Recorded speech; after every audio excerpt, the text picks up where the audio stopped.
Bismillah, episode kali ini kita akan membaca buku seri Ushulus Thalatha for Kids, Mengenal Islam. Penulisnya Arnida Sarah Auli, penerbitnya Ahlan Pustaka Umat. Teks dalam buku ini telah diperiksa oleh Ustadz Muhtarom Abu Abdul Aziz Hafidhahullah. Sebelum kita membaca buku Ushulus Thalatha for Kids, Mengenal Islam, kita telah selesai membaca buku Ushulus Thalatha for Kids, Mengenal Allah, dan buku Ushulus Thalatha for Kids, Mengenal Rasulullah Sallallahu Alaihi Wasallam. Oke, kita baca dari cover belakangnya dulu. Adik-adik manis, yuk kita mengenal keindahan dan kesempurnaan Islam. Islam adalah agama yang Allah anugerahkan kepada kita agar kita menjadi manusia yang sempurna iman dan amalnya. Apa makna Islam? Bagaimana isi ajarannya? Seperti apa tingkat-tingkatannya? Nah, penasaran kan? Mari kita pelajari bersama di dalam buku ini. Jangan lupa ada aktivitas murojaah yang asik juga loh. Bismillah. Kita membaca buku dari kata pengantarnya yuk. Segala puji bagi Allah. Dia sang pencipta, penguasa dan pemelihara alam semesta. Salawat serta salam semoga selalu tercurah kepada Nabi Muhammad Sallallahu Alaihi Wasallam. Mengenal Islam sebagai agama yang indah dan sempurna adalah sebuah kewajiban seorang muslim. Kesempurnaan dan keindahan Islam dapat dilihat dari maknanya, isi ajarannya, hukum dan tata cara ibadahnya, tingkatan-tingkatannya, rukunnya, sampai rasa diawasi oleh Allah Subhanahu wa ta'ala. Dengan demikian, kita akan senantiasa menjaga anugerah keislaman kita sebaik-baiknya. Buku kecil ini menjadi sarana untuk mengenalkan dan mengajarkan ilmu mengenal Islam kepada anak-anak kita. Semoga buku ini menjadi sarana belajar yang bermanfaat bagi kita semua. Petunjuk murojaah. Adik-adik bisa mencocokkan berlian rubi pada tiap halaman dengan bentuk rubi yang sesuai di halaman murojaah pada bagian akhir buku ini. Ini dia halaman murojaahnya. Nanti insya Allah setiap kali kita baca dan ada bacaan murojaah, kita akan mengunjungi halaman terakhir ini. Kita baca ya dari halaman pertama. Adik-adik manis, pernahkah kalian berada di ruangan gelap? Seperti apa rasanya? Pasti kalian tidak bisa melihat apa-apa. Ya. Ada loh sahabat Rasulullah Sallallahu Alaihi Wasallam yang pernah bermimpi berada dalam ruang yang sangat gelap. Gelap sekali, sampai-sampai ia tidak bisa melihat apa-apa. Tiba-tiba ada sebuah cahaya datang dan sahabat itu pun mengikutinya. Ketika ia mengikuti cahaya itu, ia menemukan beberapa orang yang telah menemukan cahaya itu sebelumnya. Beberapa hari setelah sahabat itu bermimpi, beliau pun masuk Islam. Beliau adalah Sa'ad bin Abi Waqqas radhiyallahu anhu. Sa'ad bin Abi Waqqas masuk Islam setelah Abu Bakar, Ali bin Abi Thalib, dan Zaid bin Harithah radhiyallahu anhu. Kisah ini disebutkan dalam Al-Manamat Ibnu Abid Dunya hadis nomor 308, juz 1 halaman 139. Cahaya Islam masuk ke dalam hati Sa'ad bin Abi Waqqas, membuat hati beliau tunduk, berserah diri dan beribadah hanya kepada Allah saja. Ya, Islam berarti menyerahkan ibadah hanya kepada Allah, tidak menyerahkan sebagian ibadah kepada selain Allah, baik itu nabi, malaikat, jin, atau yang lainnya. Adik-adik yang dirahmati Allah, tahukah kalian agama semua nabi adalah Islam? Nabi Adam alaihissalam hingga Rasul terakhir Nabi Muhammad sallallahu alaihi wasallam semuanya beragama Islam. Yuk murojaah. Kisah ini disebutkan dalam Al-Manamat Ibnu Abid Dunya hadis nomor 308 juz 1 halaman 139.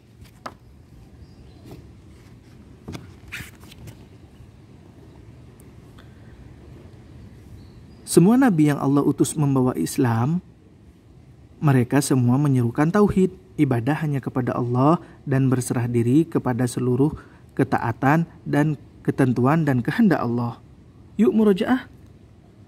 Quran Surat Al-Baqarah ayat 131 dan Quran Surat Al-Imran ayat 52 serta Quran Surat Yunus ayat 84.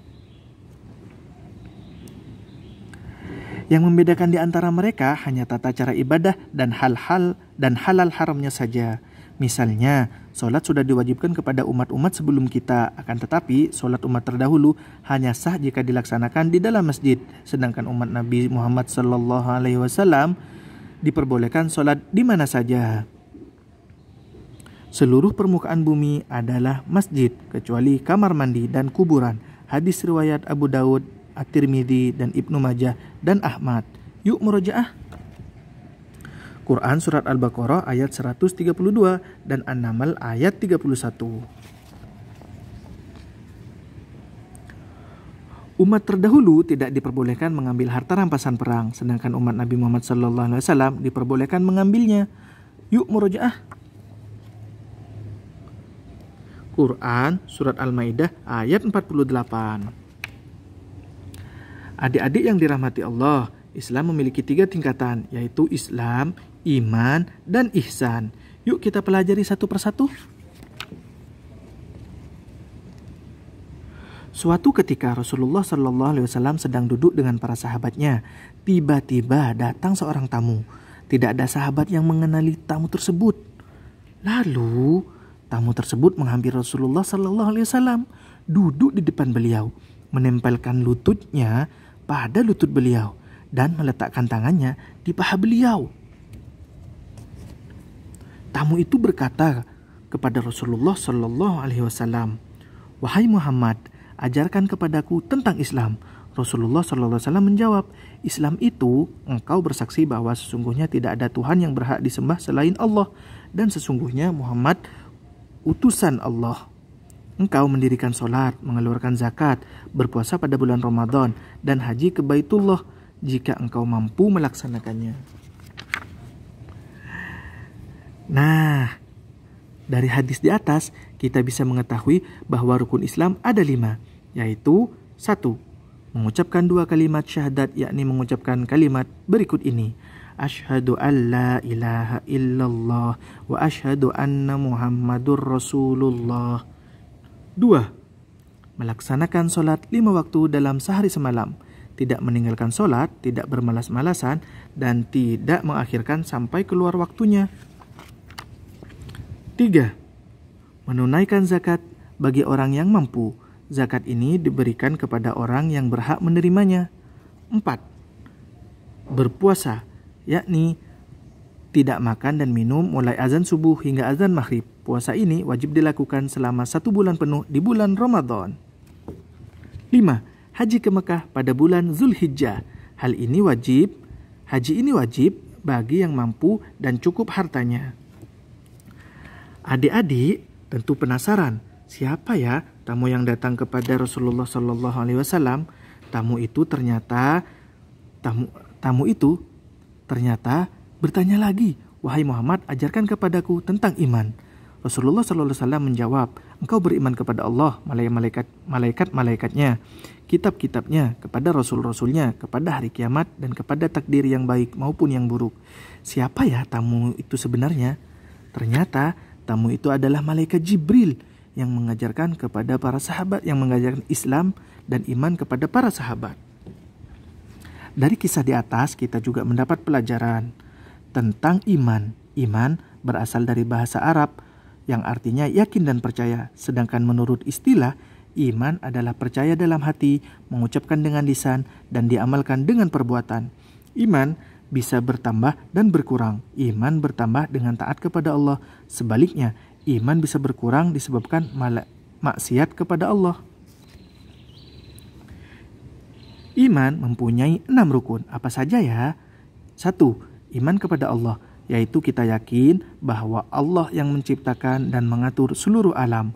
Allah adalah satu-satunya zat yang berhak untuk diibadahi. Allah juga memiliki nama-nama dan sifat-sifat yang indah dan mulia.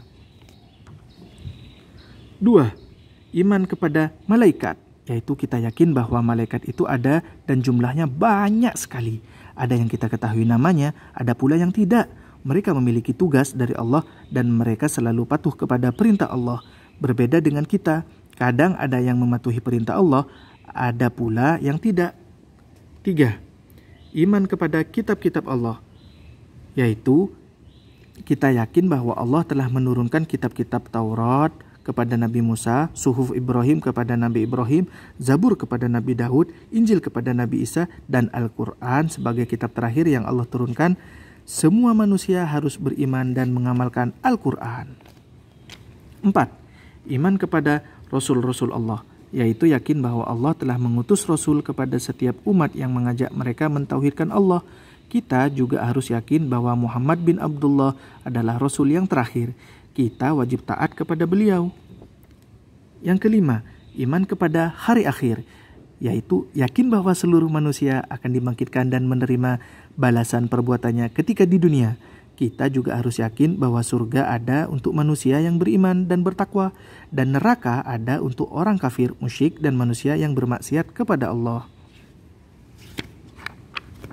6. Iman kepada takdir, yaitu kita yakin bahwa Allah Maha mengetahui segala sesuatu dan segala sesuatu telah tertulis di Lauhul Mahfuz. Kita juga harus yakin bahwa semua yang terjadi di alam ini adalah atas kehendak Allah dengan hikmahnya yang besar. Segala sesuatu yang tidak dikehendaki Allah tidak akan terjadi. Lauhul Mahfuz adalah kitab catatan takdir. Adik-adik yang dirahmati Allah, tingkatan Islam yang ketiga adalah ihsan. Ihsan adalah memperbaiki amal dan ibadah. Kita melakukannya karena merasa bahwa Allah selalu mengawasi kita. Kita melakukan amal bukan karena ingin dipuji. Yuk murojaah. Hadis riwayat Muslim nomor 8 yang dikenal dengan hadis Jibril. Jika kita merasa diawasi oleh Allah, maka kita akan berbuat amal kebaikan sebaik mungkin. Kita akan semakin ikhlas. Kita juga akan semakin meneladani Rasulullah Shallallahu Alaihi Wasallam dalam beramal. Kita juga akan meninggalkan kemaksiatan karena kita tahu walaupun orang lain tidak melihat perbuatan kita, tetapi Allah tetap mengawasi kita. Demikianlah prinsip dasar dalam menegakkan agama Islam. Kita tidak berbohong karena tahu bahwa Allah mengawasi kita. Kita juga tidak akan mencontek, bukan karena takut ketahuan oleh guru, akan tetapi karena kita tahu bahwa Allah selalu mengawasi dan mengetahui perbuatan kita. Itulah tingkatan Islam yang tertinggi. Semoga kita semua termasuk orang-orang yang mengamalkan Islam dengan sebaik-baiknya. Menjadi hamba yang ikhlas beribadah kepada Allah dan mengikuti tuntunan Rasul-Nya. Amin. Alhamdulillah kita telah selesai membaca buku Usulul Salasah for Kids, mengenal Islam.